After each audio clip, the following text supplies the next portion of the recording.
Fridge থেকে একটা বোতল টেনে এনে পানি পান করা যাবে? জোর করে বলেন, কার ভয়ে করলেন না?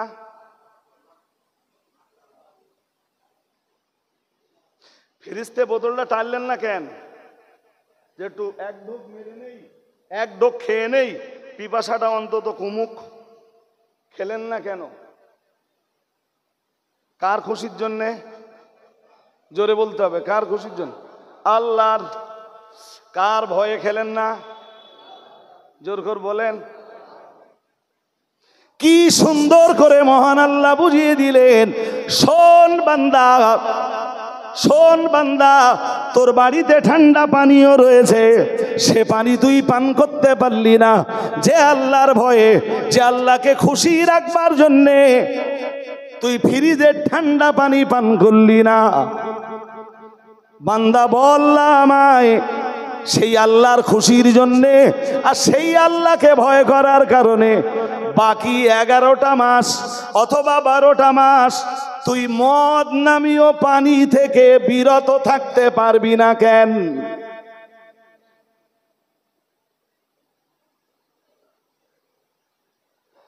তুই যে আল্লাহর জন্য মাহে রমজানে দিনের বেলায় পানি পান করলি নে, তুই কি পারবি না বাকি আর 11টা মাস ওই আল্লাহর খুশির জন্য মদের মতো একটা হারামকে বাদ দিয়ে চলতে? রোজা রাখবি, রোজার ভিতর দিয়ে এই শিক্ষাটা নিবি। লিবাসুল লাকুম ওয়া আনতুম লিবাসুল লাহুন্না। এখানে নবীর কাছে অভিযোগ দায়ের হলো অনেকগুলি,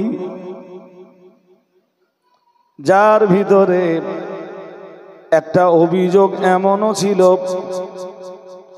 যে মুহূর্তেই রোজা স্টার্ট হয়ে গেল, খানা বন্ধ হয়ে গেল, পিনা বন্ধ হয়ে গেল, এমনকি স্ত্রীর সঙ্গে প্রেম বিনিময়ের যে সম্পর্ক, সেই সম্পর্কটাও তো বন্ধ হয়ে গেল।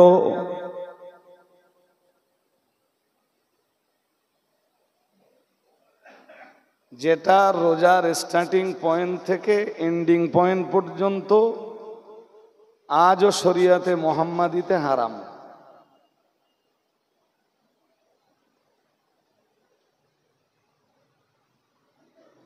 রোজা কাকে বলে বলুন, বললে ওইটা ক্লিয়ার হয়ে যাবে। খানা পিনা আর স্ত্রী সম্ভোগ থেকে, নিজ হালাল স্ত্রীর সম্ভোগ থেকে নির্দিষ্ট সময় থেকে নির্দিষ্ট সময় অবধি বিরত থাকার নাম রোজা। ওর সঙ্গে আর একটা জিনিস লাগবে, তার নাম নিয়ত। তাহলে অ্যাকচুয়াল ডেফিনেশনটা কি দাঁড়ালো? নিয়ত সহ নির্দিষ্ট সময় থেকে নির্দিষ্ট সময় অবধি খানা পিনা এবং স্ত্রী সম্ভোগ থেকে বেঁচে থাকার নাম বলুন রোজা। এই তো বুঝে গেছেন। এবার বলুন, রোজা যদি স্টার্ট হয় মনে করেন রাত 8:30, ধরুন মাগরিব হয়েছে 7টায়, রোজা স্টার্ট হয়েছে 8:30টায়,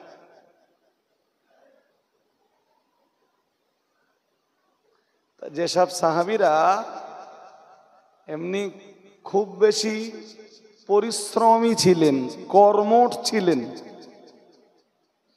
এই লম্বা সময় রোজা রাখা তাদের জন্য ছিল কষ্টকর। 2, এই ঘটনায় বহু সাহাবী ডিসব্যালেন্স হয়ে যাচ্ছিলেন।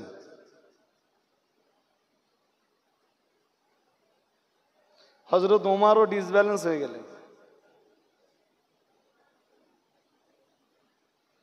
তাফসিরে এবং হাদিসের ব্যাখ্যায় পরিষ্কার উল্লেখ হয়েছে যে ওমরের মতো সাহাবীও ডিসব্যালেন্স হয়ে গেলেন।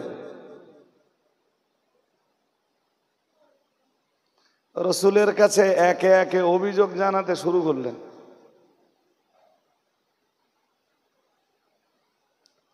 রাসূলুল্লাহ যখন অভিযোগ শুনছিলেন, হযরত ওমর রাসূলকে বললেন, ইয়া রাসূলুল্লাহ, এ ব্যাপারে আমারও অভিযোগ রয়েছে।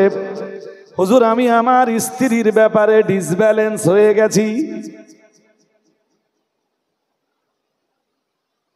রাসূলুল্লাহ একটু মুচকি হাসলেন, হেসে বললেন, ওমর তুমিও? বললেন, জি হুজুর, আমিও। বললেন, তোমার মতো শক্ত এবং কঠোর প্রকৃতির লোকও ডিসব্যালেন্স? ঠিক আছে, অপেক্ষা করো, আল্লাহর ওহী নাযিল হোক। কোরআন শরীফের আয়াত নাযিল হয়ে গেল। মহান আল্লাহ কোরআনুল কারীমের সূরাতুল বাকারার অনেকগুলো আয়াত নাযিল করে দিলেন, যার ভিতরের একটি আয়াত আপনাদেরকে স্মরণ করাবো। মহান আল্লাহ কোরআনুল কারীমের সূরা বাকারার 187 নম্বর আয়াত নাযিল করে দিলেন। কত নম্বর? 187। সূরা বাকারায় রোজার বিধান নাযিল হয়েছে 183 নম্বর আয়াতে। 183, 184, 185, 186, 187 পর পর 5খানা আয়াতে আল্লাহ শুধু রোজা সংক্রান্ত বিষয় নিয়ে আলোচনা করেছেন। সুবহানাল্লাহ। আর একটু আওয়াজ দিয়ে বলা গেল না? হ্যাঁ, যে আলোচনাগুলোর অধিকাংশটাই আমরা অধিকাংশ মুসলিম রোজা রাখি, অথচ খবর রাখি না যে রোজার ব্যাপারে কোরআন কি বলেছে, কোরআনের বক্তব্য কি। একজন রোজাদারে খবর রাখবে না, এটা ইম্পসিবল, অসম্ভব, হতে পারে না।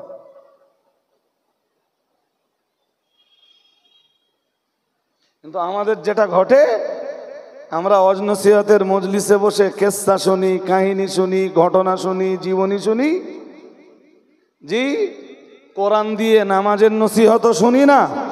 কোরআন দিয়ে, কোরআনে রোজার ব্যাপারে কি আছে,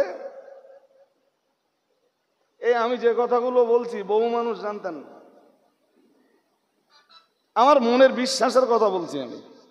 দেখেন এবার কি আয়াত নাযিল হচ্ছে। আমি 187টা এখন বলছি, পরে যখন দরকার হবে কামব্যাক করে 183তে আসবো। চলুন। আল্লাহ পাক কোরআনের আয়াত নাযিল করে দিয়ে বললেন, উহিল্লা লাকুম লাইলাতাস সিয়ামির রাফাথু ইলা নিসাইকুম। মহান আল্লাহ বললেন, রোজার রাত্রে তোমরা স্ত্রী সম্ভোগ করতে পারো যতক্ষণ সেহরি সময় শেষ না হয় এবং যতক্ষণ রোজার স্টার্টিং পয়েন্ট না আসে। মহান আল্লাহ বললেন, ততক্ষণ তোমরা তোমাদের স্ত্রীদের সাথে প্রেম বিনিময় করতে পারো।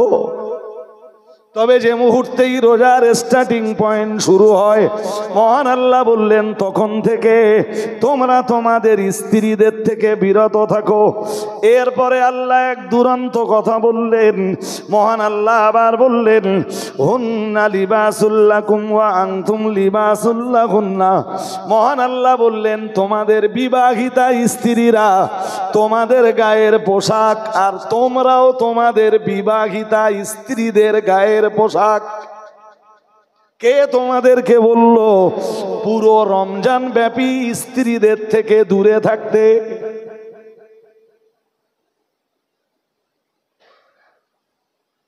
কিন্তু রোজার নতুন কি বিধান দিচ্ছেন আল্লাহ, সেটা মুসলমানদের কাছে তখনও স্পষ্ট হলো না। ওই আয়াতের মাঝখানে খানিকটা গ্যাপ দিয়ে বলছি। গ্যাপ না দিলে সবগুলো কথা বলতে গেলে আমি আমার সময়ে কুলাতে পারবো না। এরপরে মহান আল্লাহ কোরআন শরীফের ওই 187 নম্বর আয়াতে বললেন, বান্দা যেন জিজ্ঞেস করলো, উম্মাতে মুহাম্মাদি যেন জিজ্ঞাসা করলো, সাহাবীরা যেন জিজ্ঞেস করলেন, তাহলে রোজার স্টার্টিং পয়েন্টটা কি হবে আর এন্ডিং পয়েন্টটাই বা কি হবে? মহান আল্লাহ স্টার্টিং পয়েন্ট দিলেন, কুলু ওয়াশরাবু হাত্তা ইয়াতাবায়্যানা লাকুমুল খায়তুল আবিয়াদু মিনাল খাইতিল আসওয়াদ সুম্মা আতিম্মুস সিয়ামা ইলাল লাইল। মহান আল্লাহ রোজার শুরু কখন থেকে হবে এবং রোজার শেষ কখন হবে দুটোই বাতলে দিলেন 187 নম্বর আয়াতে। মহান আল্লাহ বললেন কুলু ওয়াশরাবু, তোমরা খেতে পারো পান করতে পারো। একসঙ্গে বললে তোমরা পানাহার করতে পারো। আমরা বললাম কতক্ষণ? মহান আল্লাহ বললেন হাত্তা ইয়াতাবায়্যানা লাকুমুল খাইতুল আবিয়াদু মিনাল খাইতিল আসওয়াদ। মহান আল্লাহ বললেন কালো সুতো থেকে সাদা সুতোটা যতক্ষণ পর্যন্ত স্পষ্ট না হয়ে যায় ততক্ষণ পর্যন্ত তোমরা খেতেও পারো পানও করতে পারো। আর একটু মন খুলে বলেন ভাই, এ আয়াত আবার আর এক মারাত্মক আয়াত। এই যে আল্লাহ বললেন কালো সুতো থেকে সাদা সুতোটা যতক্ষণ আলাদা না হয় ততক্ষণ খেতেও পারো। রসুল আয়াত শুনিয়ে দিলেন, বললেন শোনো এই রোজার ব্যাপারে নতুন বিধান জারি হয়েছে, শুনেছো? সাহাবীরা বললেন বলুন। রসুল আয়াত পড়ে শুনিয়ে দিলেন, সাহাবারা শুনেও নিলেন। এক সাহাবী পরের রাত্রে কি করেছে জানেন? বালিশের তলায় দুটো সুতো রেখেছে, একটা কালো আর একটা, বলেন বলেন কি কি সুতো? একটা কালো আর একটা সাদা, দুই সুতা রেখে এই খানিকটা নিদ্রামগ্ন হচ্ছে, মানে খানিকক্ষণ ঘুমিয়ে নিচ্ছে। যেই ঘুম ভেঙে যাচ্ছে বালিশ উঁচু করে দেখতেছে, না আলাদা করা যাচ্ছে না তো। সারা রাত এইভাবে কেটে গেল। সাহাবী বিষয়টা কিছুই বুঝলেন না। মসজিদে নববীতে ফজরের আজান হয়ে গেল। হযরত বেলাল রাদিয়াল্লাহু তাআলা আনহু মসজিদে নববীতে ফজরের আজান হেঁকে দিলেন। ও মুসলমান বাবাজিরা মনে রাখুন, আল্লাহর নবীর ওই সাহাবীও অন্যান্য সাহাবীদের মতো মসজিদে নববীতে ফজরের নামাজের জন্য এলেন। নামাজ শেষ হয়ে গেল, মসজিদে নববীতে জামাত কমপ্লিট হয়ে গেল। সাহাবী আস্তে আস্তে আমার নবীর কাছে এলেন। আসসালাতু আসসালামু আলাইকা ইয়া রাসূলুল্লাহ, আসসালাতু আসসালামু আলাইকা ইয়া হাবিবাল্লাহ। নবী আমার সালামের জবাব দিলেন। আল্লাহ পাকের নবী সাহাবী বললেন ইয়া রাসূলুল্লাহ, ওই যে কাল আপনি আয়াতটা শোনালেন রোজার স্টার্টিং পয়েন্টের ব্যাপারে, ইয়া রাসূলুল্লাহ ইয়া হাবিবাল্লাহ হুজুর, ওই আয়াত অনুযায়ী আমি বাড়িতে যে একটা সাদা সুতা আর একটা কালো সুতা আমার বালিশের তলায় নিলাম। ইয়া রাসূলুল্লাহ ইয়া হাবিবাল্লাহ হুজুর, বালিশ মাঝে মাঝে উঁচু করে দেখছিলাম কিন্তু আমি আলাদা করতে পারছিলাম না হুজুর। মসজিদে নববীতে ফজরের আজান হয়ে গেল হুজুর, বিষয়টা তো আমি কিছুই বুঝলাম না। রোজা কখন থেকে শুরু হবে হুজুর, আমি তো বিষয়টা এখনো বুঝতে পারলাম না। নবী আমার মুচকি একটু হাসলেন, হেসে বললেন তুমি তো তামাম দুনিয়াটাই তোমার বালিশের তলায় জায়গা করে দিয়েছো। এক তো সাহাবী বুঝতে পারেননি, তাতে রাসূলুল্লাহ মুচকি হেসেছেন। আবার রাসূলুল্লাহ বললেন তামাম দুনিয়াটাই তো তুমি তোমার বালিশের তলায় জায়গা দিয়েছো। ও ভাইরা আমার মনে রাখুন, যে কারণে রসুলের ওই সাহাবী কষ্ট না নিয়ে বেদনা না নিয়ে এরপরেও রাসূলুল্লাহর প্রতি আনুগত্যতা প্রকাশ করে রসুলকে জিজ্ঞালেন ইয়া রাসূলুল্লাহ, বিষয়টা আপনি বুঝিয়ে দেন। রসুল বললেন কালো সুতোর মর্ম হলো রাতের আধার আর সাদা সুতোর ব্যাখ্যা হলো দিনের আলো। আর একটু মন খুলে বলেন। এখন তো ঘড়ির সাথে আমরা টাইম সেট আপ করে নিয়েছি, কিন্তু এই আয়াত যেদিন নাজেল হচ্ছে সেদিন ঘড়ির জন্ম হয়েছে। আরে এত আসতে বলছেন কেন? আমার সাথে কথা বলা যাবে না? এত স্লো কেন আপনারা? আমি ওয়াজ করবো কেমনে? হ্যাঁ, আমি তো সবে শুরু করেছি, আমার কাছে এখনো অনেক কথাই শুনতে হবে। আর যেই কথাগুলো শুনবেন আপনারা আমার কাছে, জি, হয়তো আমি সব কথা যে নতুন কথা বলবো তা না, কিছু কথা আপনাদের জানা কথা বলবো, কিছু কথা আপনাদের অজানা কথা বলবো। এই জানা অজানার মিশ্রণে আমরা নতুন কিছু শিখবো ইনশাল্লাহ, বলুন। হ্যাঁ, আপনাদের মুখ বন্ধ করে রাখলে হবে না। এখানে এখন আপনারা বসেছেন, অনেকে আছেন বাপ বেটা, অনেকে আছেন চাচা ভাতিজা, জি, বাট ইন্নামাল মুমিনুনা ইখওয়াতুন, এখন আমরা সবাই ভাই ভাই। কিসের ভাই? আসতে বলেন, আবার সে আসতে বলেন। সন্ধ্যেবেলা তো কথা বলেননি মনে হয় আপনারা, নাকি? ওই তো হুজুর মাসুম বিল্লাহ সাহেব বস করছিলেন, দেখছিলাম আপনারা কথা বলছিলেন, বড্ড স্লো, বড্ড স্লো। এত স্লো শ্রোতাদের কাছে কথা বলা, অজ করা হার্ড অ্যান্ড টাফ ব্যাপার। আর আমি তো এমনি অজ করি ক্লাস করানোর মতো। আমি 2 ঘন্টা ওয়াচ করে গেলাম, আপনি কিচ্ছু বুঝতে পারলেন না। হ্যাঁ, একটা কথা এবার বলে দেবো আপনাদের, মানে অপ্রাসঙ্গিক একটা কথা বলে দেই। ইসলামের আইন সবার জন্য সমান। শুনছিলেন না? হ্যাঁ না, কিছু বলেন না, শুনছিলেন তো? ভাই ওদিকে মন দিলে হবে না। এই যে বন্ধু, এদিকে যেন কারো চোখ না যায়, কেউ আসবে কেউ যাবে, কে কখন ঢুকলো কে কখন বার হলো, এইটা দেখে রাখার দায়িত্ব আপনারও না আমারও না। আপনার দায়িত্ব আমার দিকে তাকিয়ে থাকা, আমার কথাগুলো শোনা। আর আমি কোরআন সুন্নাহের বাইরে একটা কথাও বলবো না। এবার একটা অপ্রাসঙ্গিক কথা বলে নিজেদের ভিতরে তৈরি হওয়া একটা ভুল ভেঙে দিচ্ছি। ভুলটা ভেঙে নেন। ইসলামের আইন সবার জন্য সমান, এর পক্ষে রসুল পাকের বহু হাদিস রয়েছে। কথা কি শুনছেন নাকি? আমার দেশের একটা আইন আছে, কেউ যে জিনিস রদ করতে পারে না সে জিনিস রাষ্ট্রপতি রদ করতে পারে। আছে না নেই? আরে বাবা, যেমন কারোর ফাঁসির অর্ডার হয়েছে, সেই ফাঁসির অর্ডারকে রুখে দিতে পারে কে? আরে সুপ্রিম কোর্ট অর্ডার করেছে, সেটা রুখে দিতে পারে একমাত্র কে? হ্যাঁ, কিন্তু ইসলামের রাষ্ট্রপতিকেও ওই পাওয়ার দেওয়া হয়নি। রসুল কি বলেছিল জানেন? মদিনার ফাতেমা নামের একটা মেয়ে চুরি করেছিল, মেয়েটা খুব উঁচু পরিবারের। তা রসুল শুনে বলেছিলেন, কোরআনের আয়াত আছে সূরা মায়েদায়,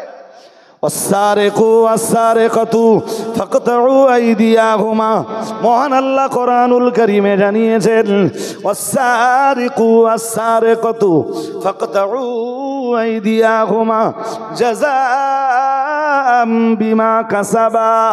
মহান আল্লাহ জানিয়েছেন, চোর পুরুষ হোক আর নারী হোক, ধরা পড়লেই হাত কেটে নাও। ধরা পড়েছে, প্রমাণ হয়ে গেছে, উঁচু বংশের না নিচু বংশের, পয়সাওয়ালা ঘরের মেয়ে না গরিবের ঘরের মেয়ে, ওটা বিবেচনা করো না। চোর চুরি করেছে, ধরা পড়েছে, হাত কাটো। সুবহানাল্লাহ বলুন, আর একটু মন খুলে বলেন। এই বিধান যদি আমার দেশে প্রয়োগ করা হয়, সবার আগে হাত যাবে আমার দেশের প্রভাবশালী আর পয়সাওয়ালাদের। ভুল হয়ে যাচ্ছে আমার? হ্যাঁ, যদি ভুল না বলে থাকি। আরে বাবা, অধিকাংশ বলেছি, সবাইকে তো বলিনি। সবার আগে হাত যাবে অধিকাংশ প্রভাবশালী আর পয়সাওয়ালাদের। হিসাব করে দেখুন, যে পরিমাণ চুরি নিচু লেভেল থেকে নিয়ে একদম লোয়ার লেভেল থেকে নিয়ে হায়ার লেভেল পর্যন্ত। আমি ব্যাখ্যা করছি না গো, শুধু একটা কথা আপনাদের ধরিয়ে দেব। মদিনার ফাতেমা নামনি মেয়েটা চুরি করেছে, তা রসুল বললেন, ও যে পরিবারের মেয়েই হোক, হাত কাটো। সাহাবারা ভাবতে শুরু করেছেন, তাই তো, সেই তো, যদিও তবুও উঁচু বংশের মেয়ে, আর মেয়েটার হাত কাটলে মেয়েটার কন্ডিশন কি হবে? তো সাহাবারা নিজেরা আলোচনা সমালোচনা পর্যালোচনা অনেক কিছু করে সিদ্ধান্ত নিয়েছেন রসুলের কাছে পাঠানো হোক। রসুল হাত কাটার বিধান উইড্রো করে হাত কাটার বিধান তুলে নিয়ে যদি অন্য কোনো বিধান আরোপ করেন সেটাই ওই মেয়েটার জন্য ভালো হবে। কিন্তু কে যাবে? কেউ আসে না, কেউ সাহস পায় না। শেষমেশ একটা বাচ্চা ছেলেকে পাঠিয়েছে, সে রসুলের খুব আপনজন, ওসামা ইবনে জায়েদ, জায়েদের বেটা ওসামা। জায়েদ ছিল রসুলের পোষা ছেলে, শুনছেন নাকি? আর তার ছেলের নাম ওসামা, তারে পাঠিয়েছে যাতে রসুল সুপারিশটা কবুল করে। ওসামা ইবনে জায়েদ রসুলের কাছে এসে বললেন, ইয়া রাসূলুল্লাহ, সালাম কালাম করে বললেন, হুজুর একটা সুপারিশ নিয়ে এসেছিলাম। নবীজি বললেন, কি যে সুপারিশ, বলে ফেলো। হুজুর বলে তো ফেলবো, কিন্তু আমার সুপারিশ কি কবুল হবে? নবীজি বললেন, বলো কি যে সুপারিশ। বলে, হুজুর আপনাকে আগে ওয়াদা করতে হবে আপনি আমার সুপারিশ কবুল করবেন। নবীজি বললেন, নয়, আগে বলো, বুঝে দেখি, কবুল করার মতো হলে তোমার নবী অবশ্যই কবুল করবেন। ওসামা ইবনে জায়েদ আবার বললেন, ইয়া রাসূলুল্লাহ, ইয়া হাবিবাল্লাহ, হুজুর আগে আপনার ওয়াদা দিতে হবে আমার সুপারিশ আপনার দরবারে মঞ্জুর হবে, তবেই আমি সুপারিশ করব, অন্যথায় আমি সুপারিশ করব না। প্যারা নবী মুহাম্মদুর রাসূলুল্লাহ সাল্লাল্লাহু আলাইহি ওয়াসাল্লাম বললেন, নয়, আমি আগে থেকে ওয়াদা করতে পারবো না। হযরত ওসামা ইবনে জায়েদ যখন বারংবার আমার নবীকে পিড়াপিড়ি করছিলেন, আমার নবী এক বিন্দু দেরি না করে বললেন, ও আমার সাহাবী ওসামা, শোনো, আমি মুহাম্মদুর রাসূলুল্লাহ সাল্লাল্লাহু আলাইহি ওয়াসাল্লাম তোমায় বলছি, তোমার সুপারিশ যদি আল্লাহর কোরআনের বিরুদ্ধে না যায়, তোমার সুপারিশ যদি নবীর সুন্নাতের বিরুদ্ধে না যায়, তোমার সুপারিশ যদি ইসলামী কানুনের বিরুদ্ধে না যায়, তোমার সুপারিশ যদি ইসলামী আইনের বিরুদ্ধে না যায়, আমি মুহাম্মদুর রাসূলুল্লাহ সাল্লাল্লাহু আলাইহি ওয়াসাল্লাম অবশ্যই তোমার সুপারিশকে কবুল করব। কিন্তু এটাও মনে রাখো, তোমার সুপারিশ যদি কোরআনের আইনের বিরুদ্ধে যায়, ইসলামী সংবিধানের বিরুদ্ধে যায়, ইসলামী কানুনের বিরুদ্ধে যায়, ইসলামী নিয়ম নীতির বিরুদ্ধে যায়, তোমার নবী মুহাম্মদুর রাসূলুল্লাহ সাল্লাল্লাহু আলাইহি ওয়াসাল্লামের প্রতিষ্ঠিত সুন্নাতের বিরুদ্ধে যদি চলে যায়, না না না না না, তোমার নবী কখনোই তোমার সুপারিশ কবুল করবেন না। সুবহানাল্লাহ বলেন, আরো আওয়াজ দিয়ে বলেন। বলো এখন কি করবা, বলে ফেলো। আমার দিকে মন দেন, একদম বলেছি, এক চিলতা বাইরে যাবে না, আমার সবার প্রতি দৃষ্টি আছে। ওসামা ইবনে জায়েদের পুরো মাথা নিচু। নবীজি বললেন, বলো বলো, কেন এসেছিলে? ওসামা ইবনে জায়েদ বললেন, হুজুর মদিনার ওই যে ফাতেমা নামনি মেয়েটা চুরি করেছে, হুজুর ওই মেয়েটার ব্যাপারে সুপারিশ করতে এসেছিলাম, যদি আপনি ওই মেয়েটার ব্যাপারে আমার সুপারিশকে কবুল করে দিতেন ইয়া রাসূলুল্লাহ, তাই আপনার দরবারে সুপারিশ করতে এসেছিলাম। দেখতে দেখতে কোনো একটা ওয়াক্তের, সম্ভবত যোহর কিংবা আসরের নামাজের সময় হয়ে গেল। প্যারা নবী মুহাম্মদুর রাসূলুল্লাহ সাল্লাল্লাহু আলাইহি ওয়াসাল্লাম, আল্লাহ পাকের নবী বললেন, আল্লাহর হাবিব বললেন, চলো নামাজ আদায় করে নেই। আগে নামাজ, তারপরে অন্য কাজ। মসজিদে নববীতে ঢুকে গেলেন, সাহাবারাও মসজিদে নববীতে প্রবেশ করলেন, নামাজ হয়ে গেল। প্রিয় নবী আমার সাহাবীদের বললেন, ও সাহাবীরা, মসজিদে নববীতে নামাজের পরে সবাই বসে পড়ো। সাহাবীরা সবাই বসে পড়লেন।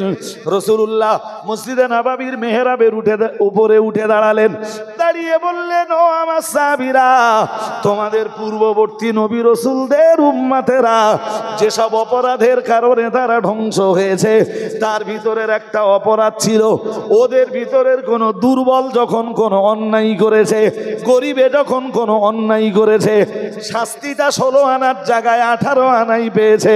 কিন্তু কোনো প্রভাবশালী যখন অন্যায় করেছে, তাকে কোনো শাস্তি না দিয়েই তারা ছেড়ে দিয়েছে। এজন্য তোমাদের পূর্ববর্তী নবীর উম্মতরা ধ্বংস হয়েছে। তোমাদের ভিতরে যদি ওই একই রীতি জায়গা পায়, আমি মুহাম্মদুর রাসূলুল্লাহ সাল্লাল্লাহু আলাইহি ওয়াসাল্লাম, আমার বড় ভয় হয় আল্লাহর আযাব তোমাদের উপরে এসে পড়ে নাকি, আল্লাহর পক্ষ থেকে হালাকিয়াত তোমাদের উপরে এসে নেমে পড়ে নাকি। তাই আমি মুহাম্মদুর রাসূলুল্লাহ সাল্লাল্লাহু আলাইহি ওয়াসাল্লাম আমি আল্লাহর হাবিব বলছি, খবরদার খবরদার, ইসলামী সংবিধান গরিবের জন্য এক ভাববে আর ধনীর জন্য আর এক রকম ভাববে, যাদের প্রভাব নেই তাদের জন্য একরকম ভাববে, যারা প্রভাবশালী তাদের জন্য আর এক রকম ভাববে। এটা পারে না, কখনোই হতে পারে না। মদিনার ফাতেমা নামনি মেয়েটা চুরি করেছে, আমি রাসূলুল্লাহ কোরআনের আয়াত পড়ে তোমাদের নির্দেশ দিয়েছি ওই মেয়েটার হাত কেটে নিতে। তোমরা তার হাত না কেটে দিয়ে শুধু সম্ভ্রান্ত পরিবারের মেয়ে হবার কারণে তোমরা আমার কাছে সুপারিশকারী পাঠিয়েছ। ও সাহাবীরা মনে রাখো, আমি মুহাম্মাদুর রাসূলুল্লাহ পারি না আল্লাহর কোরআনের বিরুদ্ধে কারো সুপারিশকে মঞ্জুর করতে পারি না। ও সাহাবীরা মনে রাখো, লাবান্না ফাতিমা বিনতি মুহাম্মাদিন সাল্লাল্লাহু আলাইহি ওয়াসাল্লাম সারাকাত লা কাতাতু ইয়াদাহা আও কামা ক্বালা আলাইহিস সালাম। আল্লাহ পাকের নবী বলেছিলেন, মদিনার ওই ফাতেমা নামনি মেয়েটা না চুরি করে যদি আমার বেটি, আমার কন্যা হযরত মুহাম্মদ সাল্লাল্লাহু আলাইহি ওয়াসাল্লামের বেটি ফাতেমা যদি চুরি করতেন, আমি বিশ্বনবী আমার ফাতেমার শাস্তি দেওয়ার জন্য তোমাদের কাউকে না ডেকে লাকাতাতু ইয়াদাহা, আমি নিজে হাতে আমার ফাতেমার হাতটা কেটে দিতাম।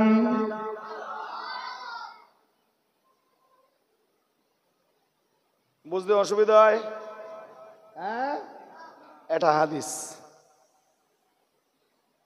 এটা কি বলেন? এটা এক দুরন্ত পর্যায়ের হাদিস। যদিও হাদিসটা আর একটু ব্যাখ্যা করে বিশ্লেষণ করে বললে আরো লম্বা হতো। আমি লম্বা করে আপনাদের বলতে যাচ্ছি না। তো আপনারা আমার আগের হুজুরের কাছে, পীরজাদা মাসুম বিল্লাহ সাহেব হুজুরের কাছে আমি ওনাকে শত শ্রদ্ধা জানিয়েই বলছি। আপনারা শুনছিলেন না, হযরত ওমরের ছেলে অপরাধটা কি করেছিল? জোর করে বলেন, আমি শুনতে পাইনি। মদ খেয়েছিল। কতবার মারতে হবে? কতবার মারতে মারতে মরে গেল? হ্যাঁ, 30 বার বাকি আছে না? কি হবে? বেশ, কবরে মারতে হবে। এ দ্বারা আমরা কি বুঝলাম? ইসলামী আইন সবার জন্য, এটা বুঝলুম তো? বুঝলুম। বাট বসিরহাট হুজুর এই ঘটনাটা লেখার পরে লিখেছেন যে ঘটনাটা সম্পূর্ণ জাল।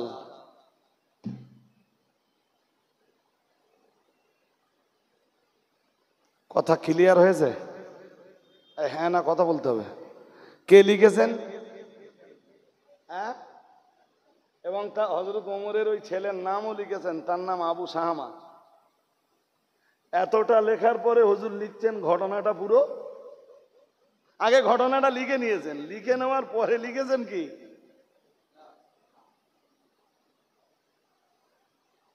আমি যে কোনো ভাবে হোক ওনাকে ভালোবাসি, আমি যে কারণে ওনাকে শত শ্রদ্ধা জানিয়েই কথাটা আপনাদেরকে বললাম, যাতে ভ্রান্তিটা আপনাদের ভিতর থেকে দূর হয়। আর ওনার কাছে মেসেজ পৌঁছে দেওয়ার দায়িত্ব আমার। ওনাকে বলতে হবে তো? আরে হ্যাঁ না কিছু বলেন, ওনাকে বলতে হবে না? তাহলে এই মজলিস থেকে আপনাদের ভ্রান্তিটা দূর হলো। আর মেবি হতে পারে হয়তো বসিরহাট হুজুর কেবলার ওই লেখনীটা ওনার নজরে আসেনি। আরে হয় না। আরে বাবা, এখনো মুফতি সাহেব আমার অজের ভুল ধরে দেয়, তা আমার রাগ করা উচিত? আরে হ্যাঁ না বলবেন তো? হ্যাঁ, আমার কি রাগ করা উচিত? আরে বাবা, আজকে তো আমি একটা দৃষ্টান্ত দিলাম শুধু। এরকম জাল ঘটনা এবেল চলছে। গত রাত্রে কার একটা বক্তৃতা শুনছিলাম, তা কি যেন একটা বক্তৃতা, ও দাদা হুজুর কেবলা এক জঙ্গলে প্রতিদিন চলে যেতেন আর সারা রাত দাঁড়িয়ে দাঁড়িয়ে আল্লাহর ইবাদত করতেন। কতক্ষণ? জোর করে বলে না, কতক্ষণ? সারা রাত। যিনি যিনি কথা বলেছেন তার তথ্য তার কাছে ভাই। আর আমি কোরআন হাদিস পড়ে যেটা বুঝি, আমার তথ্য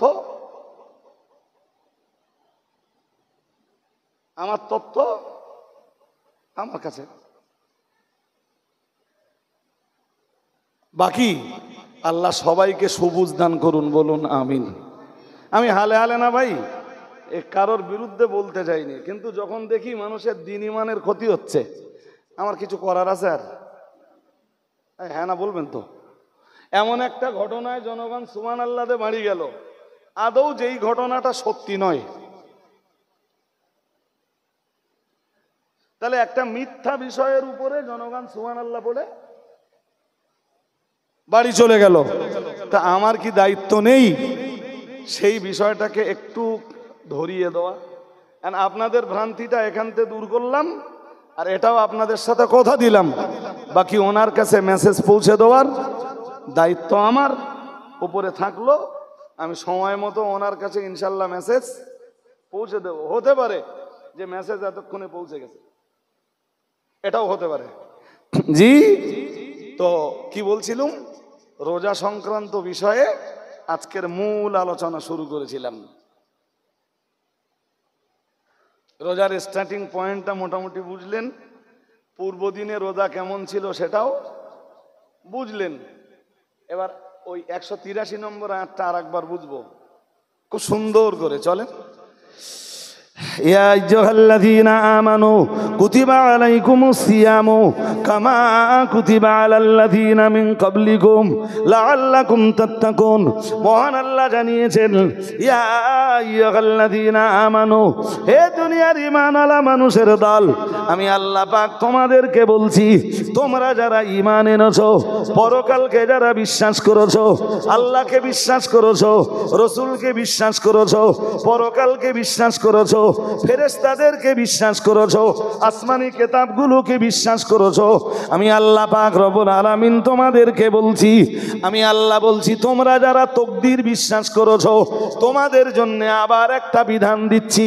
আমি আল্লাহ তো তোমাদের জাহান্নামে দিতে চাই না, তোমরা দুনিয়ার কালেমাওয়ালা, তোমরা দুনিয়ার ঈমানওয়ালা, তাই আমি আল্লাহ তোমাদেরকে জাহান্নামে দিতে চাই না, আমার দয়ার জান্নাতের ভিতরে তোমাদেরকে জায়গা দিতে চাই। ওহে ঈমানওয়ালা মানুষের দল, তাই এক্ষণে আমি আল্লাহ তোমাদের জন্য আর একটা বিধান দিব। আমরা যেন বললাম বিধানটা কি? মহান আল্লাহ এক চ্যাম্পিয়ন বিধান দিলেন, ইয়া আইয়ুহাল্লাযীনা আমানু, হে দুনিয়ার ঈমানওয়ালা মানুষের দল, কুতিবা আলাইকুমুস সিয়ামু, তোমাদের জন্য রোজা ফরজ করে দেওয়া হয়েছে।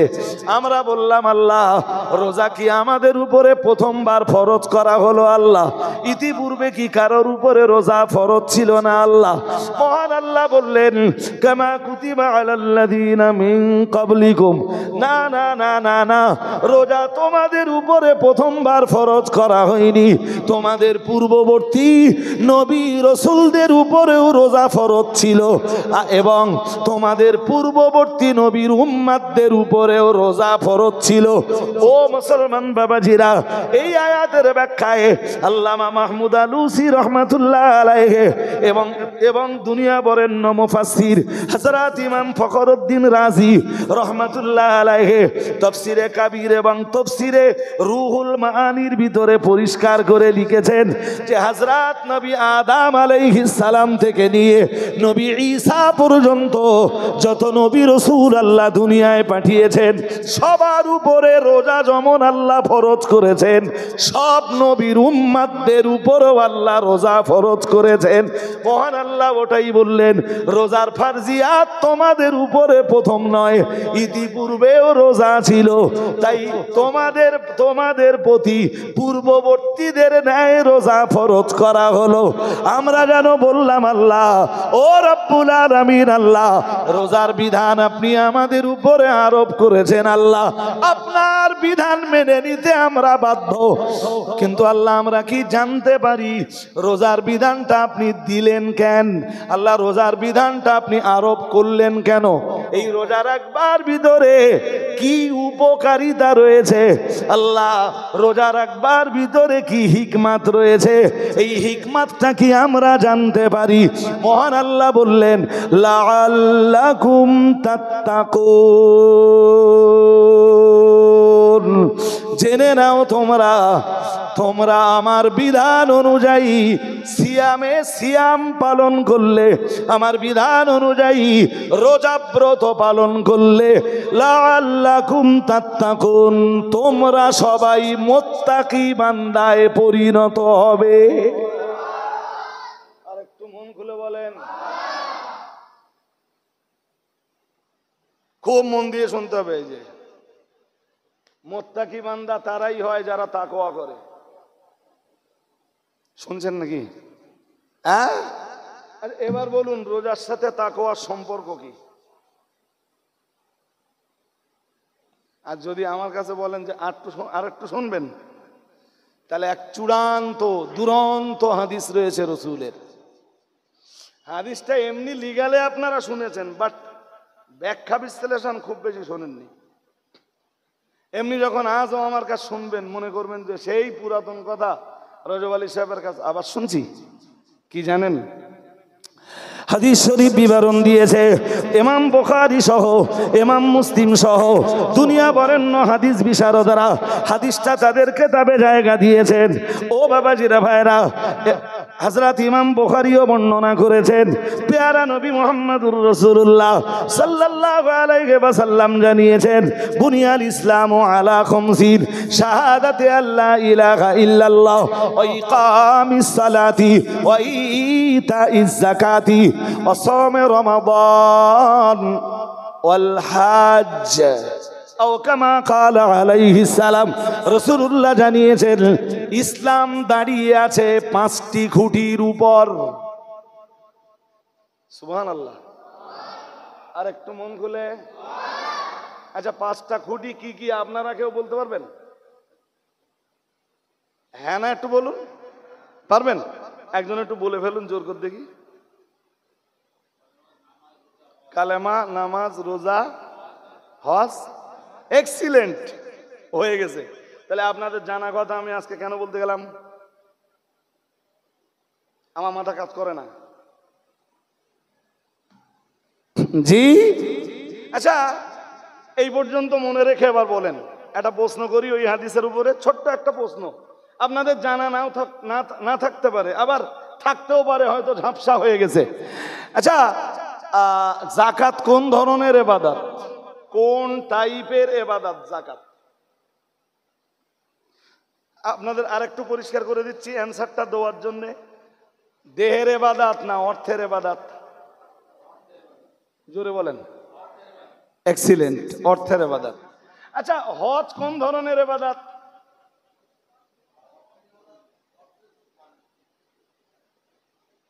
কি বলবেন ভাই সাহেব, কি ঠিক বলেছে?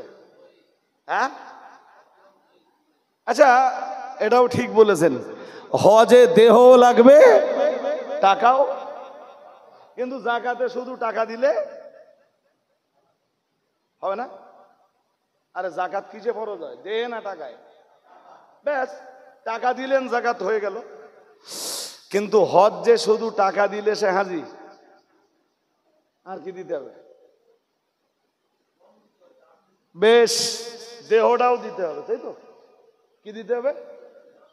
একদম লব্বাইক আল্লাহুম্মা লব্বাইক, লব্বাইক লা শারীকা লাকা লব্বাইক, ইন্নাল হামদা ওয়ান নি'মাতা লাকা ওয়াল মুলক লা শারীকা লাক।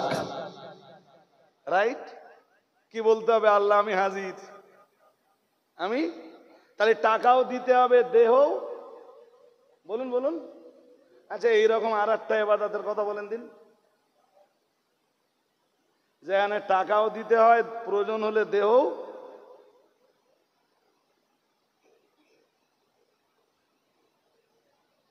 খুব কঠিন প্রশ্ন করে ফেলেছি নাকি?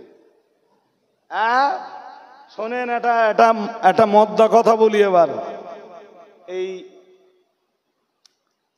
রসুল এই যে হাদিসটাই বলছেন না, এই যে কত গুরুত্বপূর্ণ হাদিস, বুনিয়াল ইসলাম আলা খামস, ইসলাম 5টা খুঁটির উপরে দাঁড়িয়ে। সুবহানাল্লাহ বলেন। এই 5-এ ইসলাম শেষ না 5-এর বাইরে আর কিছু আছে?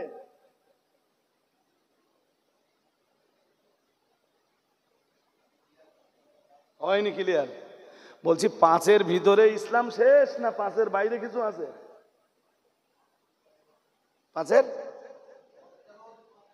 5-এ শেষ। 5-এ এই 5টা কথা বলার জন্য অত মোটা কোরআনেরও দরকার ছিল না, আর এই 5টা কথা বলার জন্য রসুলের লক্ষ লক্ষ হাদিসেরও দরকার ছিল না। কি বুঝলুম যে 5-এর বাইরেও ইসলামের কিছু। বলুন বলুন, তাহলে নবী কেন বললেন 5টা খুঁটির উপরে ইসলাম দাঁড়িয়ে? বিষয়টা হলো এই 5-এর বাইরে আর যা কিছু আছে রসুল সব ওই 5-এর ভিতরে ঢুকিয়ে দিয়েছেন। সবাই বুঝতে পারেন? 5-এর বাইরে ইসলামের বহু কিছু আছে, সেগুলো রসুল সব 5-এর ভিতরে। বলুন, ওই যে জিজ্ঞেস করছিলাম দেহও দিতে হয়, অর্থও দিতে হয়, ওই রকম এবাদাত, ওই রকম একটা এবাদাত হলো হজ। আর একটা এবাদাতের নাম বলুন, আপনারা বলতে পারতেছিলেন না, আমি বলে দেই, কাল জিহাদ। কি এখনো বুঝতে অসুবিধা আছে? জেহাদ, জেহাদ। আজও যদি জেহাদের সময় হয় আপনার টাকাও দিতে হবে,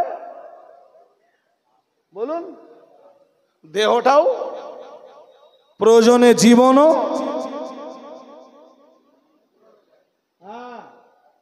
যেমন হজে গেলে বহু হাজি প্রাণ নিয়ে আর দেশে ফিরতে পারে না।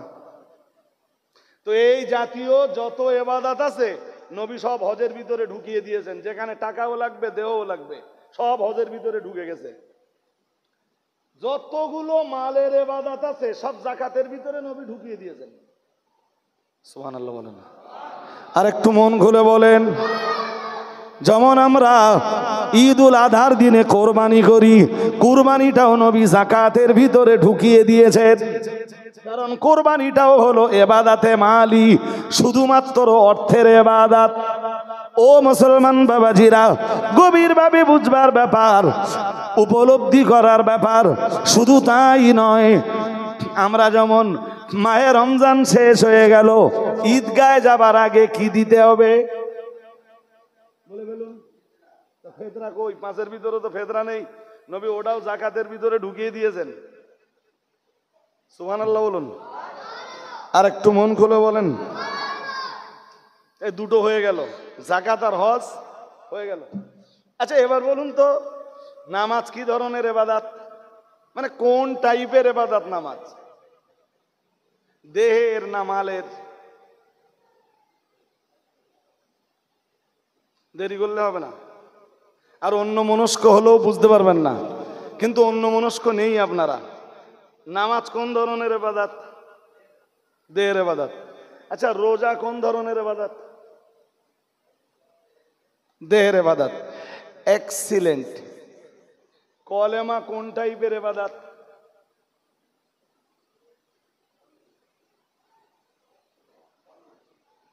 শুনে নেন এবার। কালেমার সম্পর্ক কলবের সাথে। কিসের সাথে?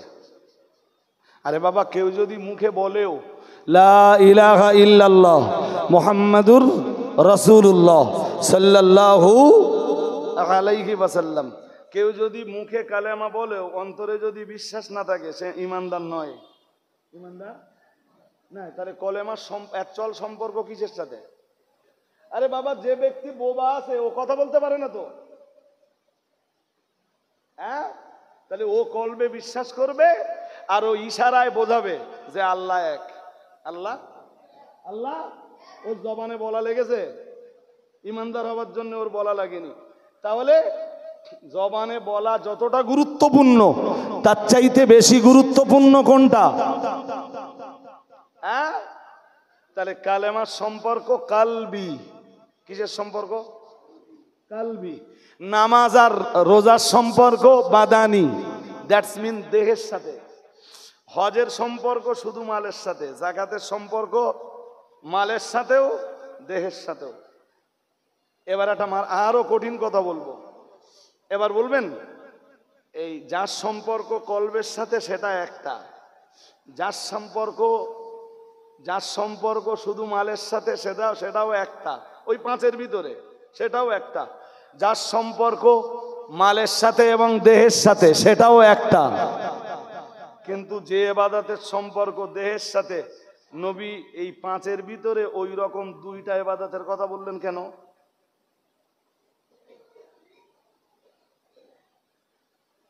বুঝতে পারেননি? পেরেছেন কি? পেরেছেন? এখনো মাথায় যায়নি? আচ্ছা, মাথায় যাবেনি, একটু বলেন দিন ঈমান কটা জিনিসের নাম?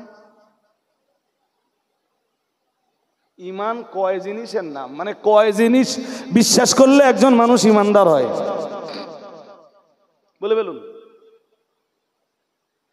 আমি আপনাকে বলছি, হাদিস শরীফ বিবরণ দিয়েছে প্যারা নবী মুহাম্মদুর রাসূলুল্লাহ সাল্লাল্লাহু আলাইহি ওয়াসাল্লাম নিজেই জানিয়েছেন, আনতুমিনা বিল্লাহি ওয়া মালাইকাতিহি ওয়া কুতুবিহি ওয়া রুসুলিহি ওয়াল ইয়াউমিল আখিরি ওয়া তুমিনা বিল কদরি খাইরিহি ওয়া শাররিহি মিনাল্লাহি তাআলা আও কামা ক্বালা আলাইহিস সালাম। রাসূলুল্লাহ জানিয়েছেন 6 জিনিস বিশ্বাসের নাম ঈমান। সুবহানাল্লাহ বলুন। আর একটু মন খুলে বলেন, কয় জিনিস? একদম বাইরে মন দেবেন না কেউ। 6 জিনিস। 1 নম্বরে রাসূল জানিয়েছেন আনতুমিনা বিল্লাহি, আল্লাহ পাকে নবী জানিয়েছেন 1 নম্বরে আল্লাহ বিশ্বাস। 2 নম্বরে রাসূল জানিয়েছেন ওয়া মালাইকাতিহি, 2 নম্বরে ফেরেশতা বিশ্বাস। 3 নম্বরে নবী আমার জানিয়েছেন ওয়া কুতুবিহি, আল্লাহর আসমানি কিতাব বিশ্বাস। 4 নম্বরে ওয়া রুসুলিহি, নবী রাসূল বিশ্বাস। খাস ভাবে বিশ্বাস করা লাগবে মুহাম্মদুর রাসূলুল্লাহ সাল্লাল্লাহু আলাইহি ওয়াসাল্লামকে তিনি আখিরি নবী, এই বিশ্বাসটা কলবের ভিতরে জায়গা দেওয়া লাগবে। ও বাবাজিরা ভাইরা, 5 নম্বরে লাগবে ও তুম ওয়াল ইয়াউমিল আখিরি, যার বাংলা মানে হলো পরকালের প্রতি বিশ্বাস। 6 নম্বরে ও তুমিনা বিল কদরি খাইরিহি ওয়া শাররিহি মিনাল্লাহি তাআলা। 6 নম্বরে লাগবে তকদিরের উপরে বিশ্বাস করা। আমার তকদির কেউ বদলে দিতে পারে না, কোনো ডাক্তারে বদলে দিতে পারে না, মাস্টারে বদলে দিতে পারে না, কোনো জ্যোতিষী বদলে দিতে পারে না, কোনো গণকে বদলে দিতে পারে না, কোনো আলেমে বদলে দিতে পারে না, কোনো পীর সাহেবে বদলে দিতে পারে না।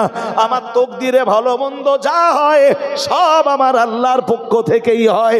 নবী আমার জানিয়ে দিয়েছেন এই 6 বিশ্বাস যাদের ভিতরে আছে তারাই হলো পৃথিবীর ঈমানদার।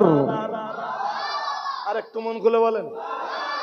এবার কলেমা পড়েন, সময় নিলে হবে না, মুফতি সাহেবের সময় চলে আসতেছে, তাড়াতাড়ি পড়তে হবে কলেমা। প্রথম কলেমাটা পড়েন। আমি আওয়াজ পাইনি। লা ইলাহা ইল্লাল্লাহ মুহাম্মাদুর রাসূলুল্লাহ সাল্লাল্লাহু আলাইহি ওয়াসাল্লাম। এইটা ঈমানের কালেমা বলে তো? জোর করে বলে না। এটা কি বলে? ঈমানের কালেমা বলে। এবার বলুন, এই কালেমার ভিতরে কয় বিশ্বাস আছে? কই এক বিশ্বাস। প্রথম পড়তেছে লা ইলাহা ইল্লাল্লাহ, এটা একটা বিশ্বাস। এরপরে পড়তেছেন মুহাম্মাদুর রাসূলুল্লাহ সাল্লাল্লাহু আলাইহি ওয়াসাল্লাম। ঈমান কয় বিশ্বাসের নাম ছিল? 6 বিশ্বাসের নাম। কলেমায় কয় বিশ্বাস পাওয়া গেল? 2 বিশ্বাস। বাকি 4টে গেল কোথায়?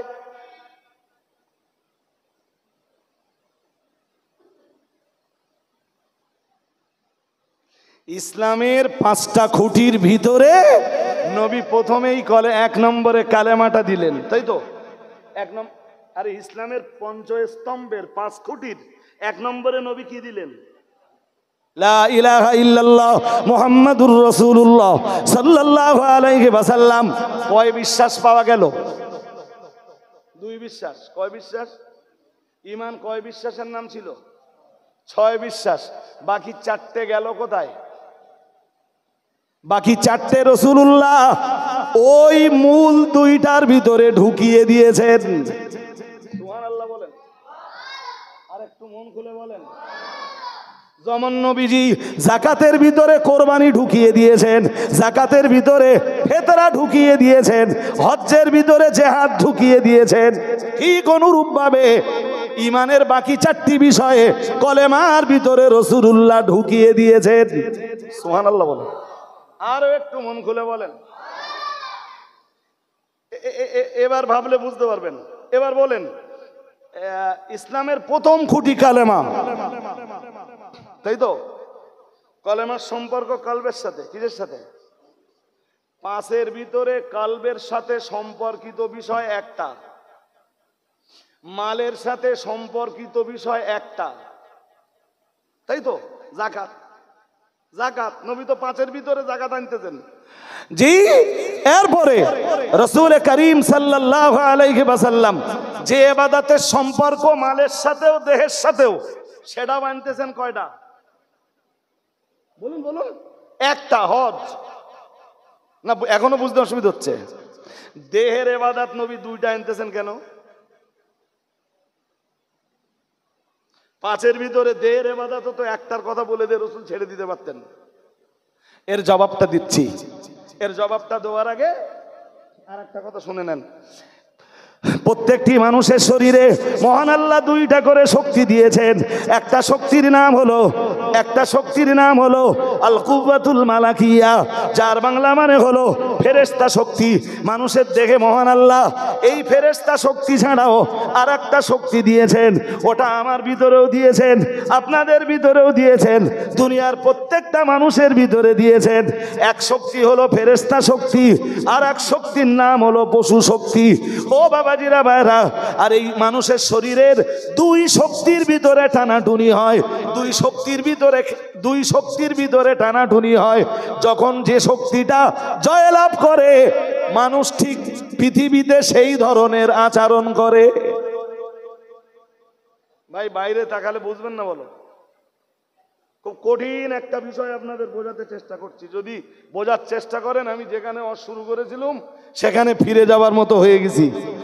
জি, এই ছোট ভাই বাইরের দিকে দেখলে হবে না ভাই। এক চিন্তা নয়, 2টো করে শক্তি রয়েছে মানুষের দেহে। একটা শক্তির নাম ফেরেশতা শক্তি, আর এক শক্তির নাম পশু শক্তি। কি শক্তি?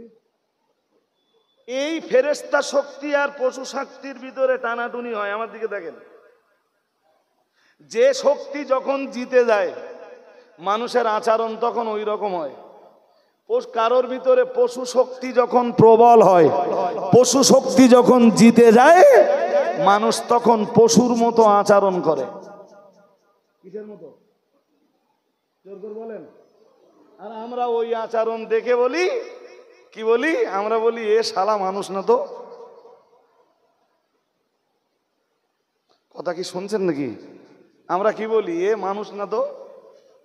ধরুন শালাটা বলা আমার একটু বেশি হয়ে গেছে, কিন্তু বাঙালিরা ইউজ করে এটা, তাই আমি ছোট্ট করে বলে ফেলেছি। আমরাই বলি এ তো মানুষ না, এর আচরণ যে পশুর মতো। দ্যাটস মিন ওর ভিতরে এখন পশুত্ব বিরাজ করছে। ফেরেশতা শক্তি লো হয়ে গেছে, আর পশু শক্তি হাই হয়ে গেছে। আমার কথা বুঝতেছেন নাকি? নামাজ পড়ে বেরিয়ে দেখবেন আত্মিক একটা শান্তি অনুভূত হবে। মানে ওর ভিতরে এখন ফেরেশতা শক্তি কাজ করতেছে। শুনছেন আমার কথা নাকি? কোন শক্তি কাজ করছে বলেন? অনেকটা কঠিন হয়ে যাচ্ছে এই জায়গাটা এসে, কিন্তু আমার কিছু করার নেই। পরে ওতে আর একবার শুনে নেবেন, ক্লিয়ার হয়ে যাবে। ওই যে অনলাইনে আছে, আর একবার শুনে নেবেন, ক্লিয়ার হয়ে যাবে। জি, এখন মজার ব্যাপার, মানুষের দেখে আল্লাহ যে ফেরেশতা শক্তিটা দিয়েছেন, ও বাবাজিরা ভাইরা, এই ফেরেশতা শক্তি বৃদ্ধি করার জন্য মহান আল্লাহ একটা ইবাদত দিয়েছেন।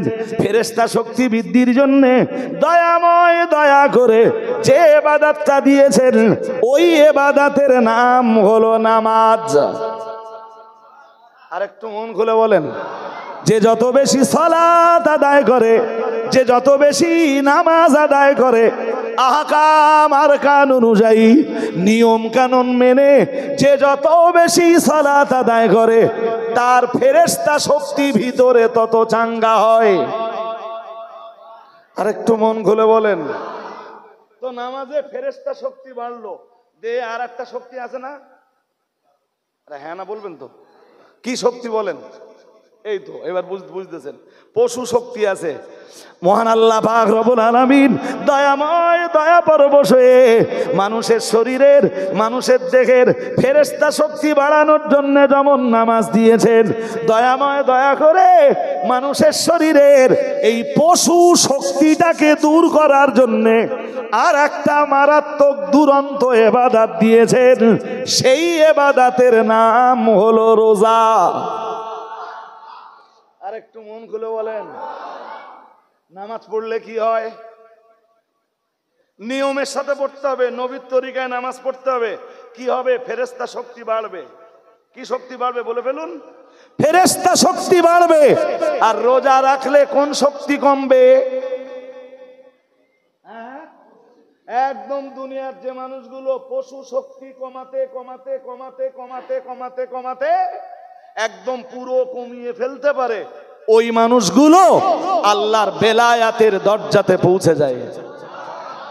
আর একটু মন খুলে, মানে ফেরেশতা শক্তি একদম হাই আর পশু শক্তি একদম লো, এরা কোথায় চলে যায়? বেলায়েতের দরজায়। দ্যাটস মিন এরা ওলিয়া উলিয়ার দরজায় পৌঁছে যায়, কুতুব আকতাব সুফি আসফিয়ার দরজাতে পৌঁছে যায়, এরা সালেহিনদের দরজায় পৌঁছে যায়। বুঝতে অসুবিধা হচ্ছে? হ্যাঁ, বাকি এই কথাগুলো বিস্তার করে বললে অনেক কথা, অনেক কথা। চলুন এবার ওই সূরা বাকারার 183 নম্বর আয়াতটা আরেকবার পড়ে আসি, মনে আছে? আল্লাহ পাকের কোরআন জানিয়েছে, ইয়া আইয়ুহাল্লাযীনা আমানু, হে দুনিয়ার ঈমানওয়ালা মানুষের দল, কুতিবা আলাইকুমুস সিয়ামু, তোমাদের উপরে রোজা ফরজ করে দেওয়া হয়েছে। আমরা জানো বললাম আল্লাহ রোজা কি প্রথমবার আমাদের জন্য ফরজ করেছেন? মহান আল্লাহ বললেন না না না, রোজা তোমাদের জন্য প্রথমবারে ফরজ করিনি, তোমাদের পূর্ববর্তী নবীদের উপরে এবং নবীর উম্মতদের উপরেও আমি আল্লাহ রোজা ফরজ করে দিয়েছিলাম। ঠিক একই কায়দায় রোজা তোমাদের উপরেও ফরজ করে দিয়েছি। আমরা যেন বললাম আল্লাহ রোজার হিকমাতটা কি আপনি আমাদের একটু বলে দিবেন? মহান আল্লাহ বললেন রোজা এজন্যই ফরজ করেছি লাআল্লাকুম তাত্তাকুন, যাতে তোমরা মুত্তাকি হতে পারো, যাতে তোমরা পরহেজগার বান্দা হতে পারো। এবার আপনাদের কাছে জিজ্ঞাসা আমার, এই জায়গাটাতেই তো জিজ্ঞাসা ছিল রোজার সাথে তাকওয়ার সম্পর্কটা কোথায়, এটাই ছিল আমার প্রশ্ন। মনে করুন আপনি মাহে রমজান, প্রচন্ড গরমের দিন, আপনি কোথাও চলে গেছেন কাজকামে, প্রচন্ড পিপাসা পেয়েছে, প্রচন্ড পিপাসা পেয়েছে, বাড়ি এসছেন তখন বেলা 3:30 বাজে, বাড়িতে ফ্রিজ রয়েছে, ফ্রিজে ঠান্ডা পানি রয়েছে, খাওয়া যাবে? ফ্রিজ থেকে একটা বোতল টেনে এনে পানি পান করা যাবে? জোর করে বলেন, কার ভয়ে করলেন না?